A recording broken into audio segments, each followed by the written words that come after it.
Welcome sa DRS 2.0. Fresh at nagbabagang happenings ba ang hanap mo? Mga padabarkads man yan o mga trending topics? Pwes, sagutin natin yan.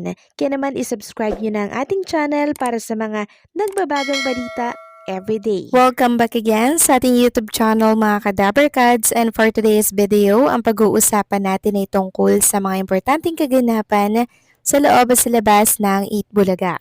Unahin nating pag-usapan ang tungkol dito sa naging bonding po ng mga Dabarkads host natin ng Itbulaga na sina Maine, Miles, Raisa, Alan K, and Ian Red, na kung saan sa mall naman po ang ganap nila. At makikita nga dito na napagtripan na naman si Alan K. Niloko kasi ni Ian Red si Alan K kung ipag-shopping daw sila. Sabi naman po ni Alan K, wala naman ako sinasabing ganyan. At nagtawanan naman nga po ang mga Dabarkads natin na isang patunay na sobrang saya nila pag sila po talaga ay nagkakasama.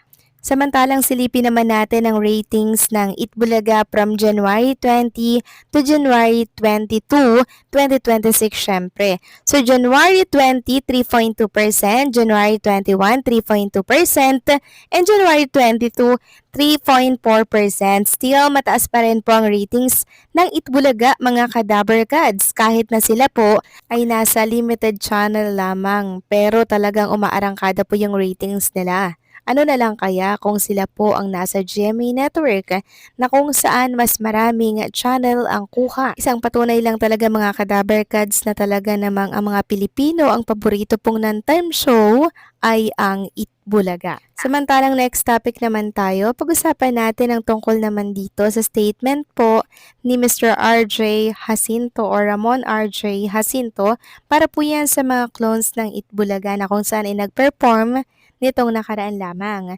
Sabi niya, Transformer time with RJ yesterday on Bravo Executive Launch Show. We had surprise guests Jerome Ibardome, Franz Bincoy, Nas Poblete, and Jazara, who dropped by to promote their upcoming show in Pasig. RJ joined them during rehearsal time while they played with their Transformers. Did you get to watch the TV show last night? So, ang galing lang mga kadabarkads, diba? Dahil talagang love na love po ni Mr.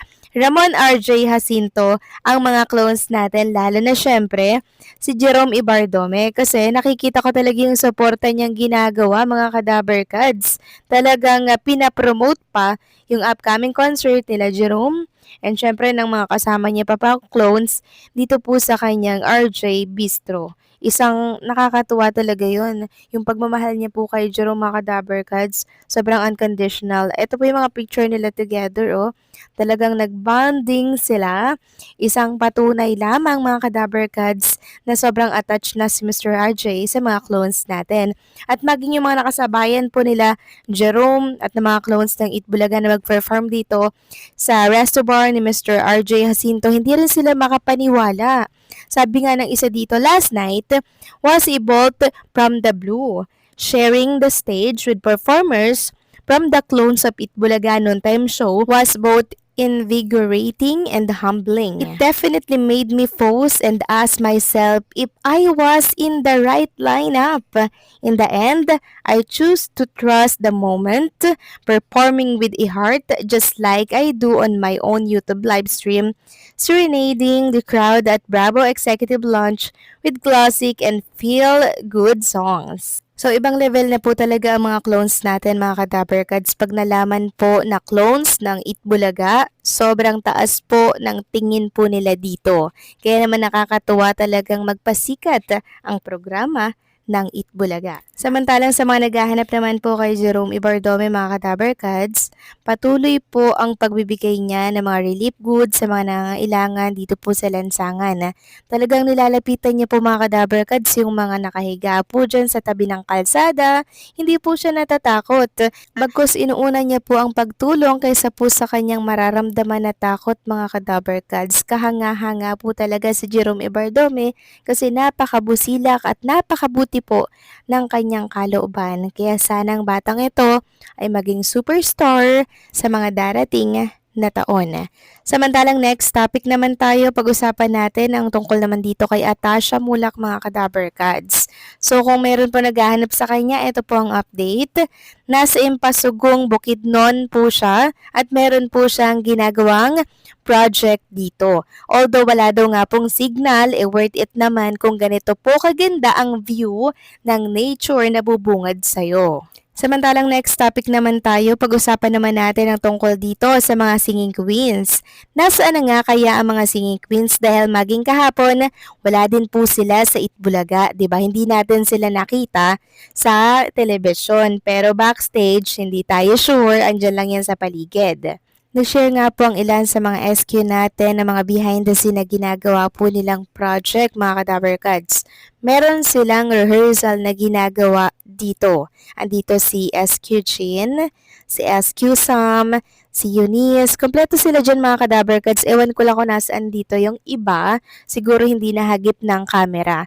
Pero ito po yung ikakapanatag ng lahat. Meron po silang malaking event na pinaghahandaan na ikakatuwa po ng mga Dabber Cards natin. Syempre, related po yan sa Itbulaga. Kaya hindi po ninyo nakikita ang mga singing queens natin, puspusan po ang ginagawa nilang pagre-rehearse sa panibago na naman po nilang project. At kung ano yan mga Kadaver Cards, malalaman nyo po yan sa mga susunod na araw. Magugulat na lang po kayo, andyan na mga singing queens with new project. Samantalang congratulations naman sa bagong endorsement nitong isang SQ, walang iba kundi po sa SQ Eunice. Parang kinuha po siya mga Kadaver Cards na endorser ng isang eyelash clinic ba to? Ayumi Eyelash. Sabi niya nga dito, have you heard girlies? Ayumi Eyelash is now in Power Plant Mall, Rockwell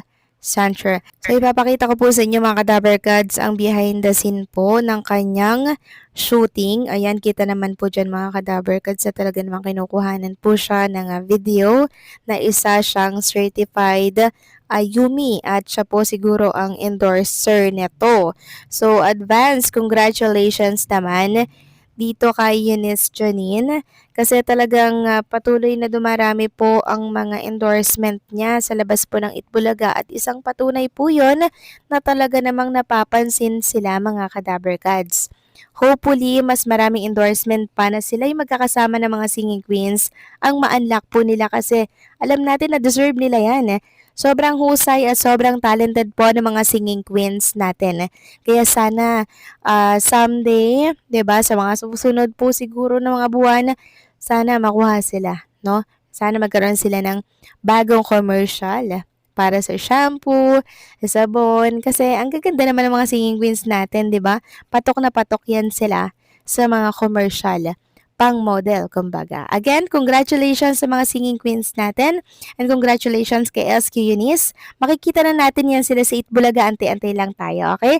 So, paano hanggang dito na lamang po ang update natin at maraming salamat po sa patuloy na pagsuporta.